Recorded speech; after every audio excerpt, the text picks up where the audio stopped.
Have you ever worn sunglasses that make everything look way darker? Now imagine swapping those out for some clear lenses. Suddenly, the same world looks brighter and more inviting. That is how your perspective works. It's the lens through which you see life.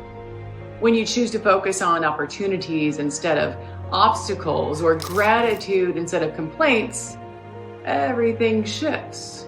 For example, a rainy day might ruin plans, but it also could mean a chance to rest or enjoy a cozy moment indoor. The event itself did not change, the perspective did. Change the way that you look at things, and you might just find the beauty in what's been there all along. Have an awesome day.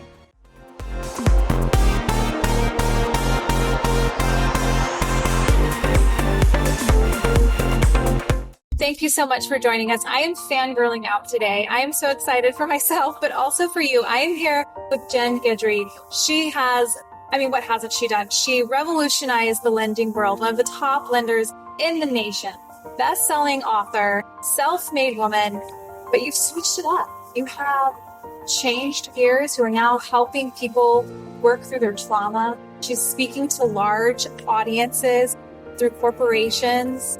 So I'm just so impressed with how you have navigated this, and you continue to succeed in whatever you touch. So let's talk about how you came about this change and what you're up to. You know, it's interesting because I say that God has a very, very funny sense of humor, because very recently I also became a licensed minister. Oh my! So we can add that to the whole thing, and I counsel people and I help people, and I can marry you, whatever you need.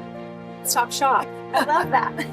But first of all, I'm so excited to be on the show as a contributor, and I can't wait to just talk about all these ideas that I've had in my head for so long. But the change really was a calling. I got sick a couple of years ago, actually back in 2020. I have a blood clotting disorder, and I have these large clots in my lungs, and it almost killed me, again. And, ever since then, that's when I wrote my first book, is when I was recovering from that. Right. I didn't even know that I was an author. And God's like, I wrote that. Got published. Also, I'm an author somehow. Congrats. But it just kind of just went from there. But, being in the mortgage industry for almost 30 years, when I told people that I was getting out during the peak of my career, everyone thought that I was crazy. But the truth is I knew that I was being called to do something else, and I was not living my mission. And it actually makes me a little even emotional to say that out loud, because the journey has not been easy, but it's been just life-changing. And I've never been happier in my entire life. And I was scared to death, completely changing gears, giving up a career, making great money to do something and start all over again while I was in my late 40s. I love that. It's been the best time of my life. I'll tell you that right now. And I have a very unique blend of expertise. So when I work with someone, I've had the super high success, where I've been one of the top people in the country. I've had the trauma. I've overcome the trauma. I've gone back to school, and I'm an integrative trauma coach, integrative trauma practitioner. I also work with people all over the country right now, working on a very specific breathing modality that helps people release their trauma that's stored in their bodies from that inside out. And you combine that with everything else that I do, and I'm seeing all these beautiful changes in people, and it's like stripping off the masks. Yes. You have these masks on, this armor that we built, and day after day, people are repeating the same patterns over and over again. They have emotional reactivity, they're stressed, they're suffering. And I show people how to get rid of all that stuff and just become their most authentic version of themselves, their real self. And the process it's sacred and it's beautiful. And again, it gets me emotional. It fires me up so much inside that I know that I'm operating in my mission I'm living out what I'm supposed to be doing. And I can go back in time, but I'm a little disappointed in myself that I didn't have the courage to do it earlier when I first had that falling. But, I look at everything now as it's happening exactly as it's supposed to. Yeah, you can unravel. Yeah. And you mentioned like breaking off the armor, and I think that's such an amazing way to look at it, because I think so many of us are blind in realizing that we have that. I always attribute it to like we're in a box.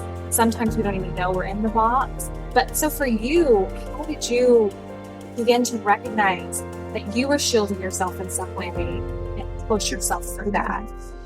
Find that calm. Yeah, by repeating same patterns. I mean, I was a stressed out, hyper vigilant, like I thought you had to work 80 hours a week to be successful. I thought you had to, wear this mask when you're one person at home and another person, at work. And I was not living in gross, like, I don't want to say reality, but it's like, it's being authentic. I wasn't. And while I looked great on paper, on the outside, I was the epitome of success, just being real. But on the inside, I was a mess. And we were talking about before we got on camera is I had cancer. And cancer was one of my wake-up calls. And I was telling you that cancer is actually the very best thing that ever happened to me. And it changed my life. And it started me on a very long journey to where I am today. And grateful for that opportunity. And I used to ask God, like, why? Why did this happen? Why did this happen? Why did I have to grow up with this? Why? And now I'm like, thank you for giving me cancer. Thank you for those hardships. Thank you for the failures. Thank you for all those hard times. Because all of those were just stepping stones to me being able to take a very unique perspective that most other people don't have to help other people.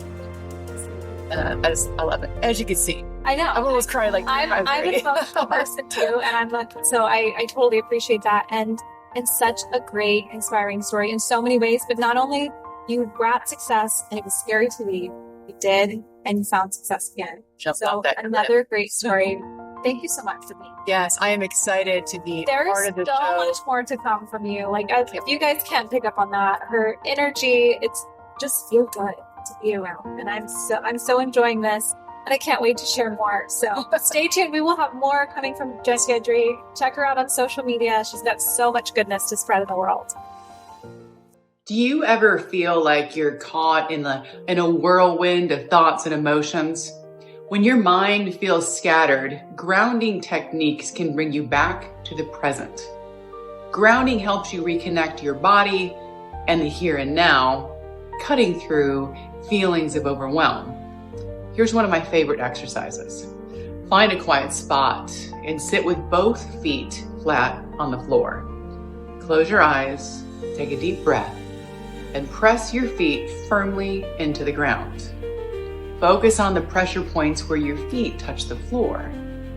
And then use your senses. Notice 5 things you can see, 4 things you can touch, 3 things you can hear, 2 you can smell, and 1 you can taste. And this simple practice shifts your attention from racing thoughts back to your physical reality. Try it any time that you feel disconnected.